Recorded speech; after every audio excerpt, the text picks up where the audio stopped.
In this video, I'm going to show you a step-by-step guide on exactly how to use your controller mic with headset on your PS5. So what you need to do firstly is to grab like a cable very similar to this right here, as you can see. So this type of cable you will quite often be able to get with your headset as well, just so you know. Not always, but sometimes. So now what you need to do is to grab your headset. As you can see, this is my headset right here.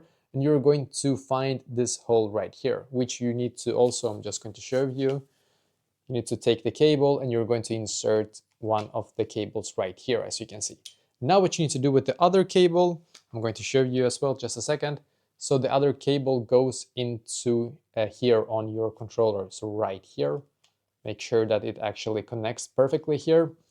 And now what you need to do on the PS5 itself, because you need to go into your PS5 now, click on, actually you need to click, it's easier to just click on the PS5 logo right here on your controller.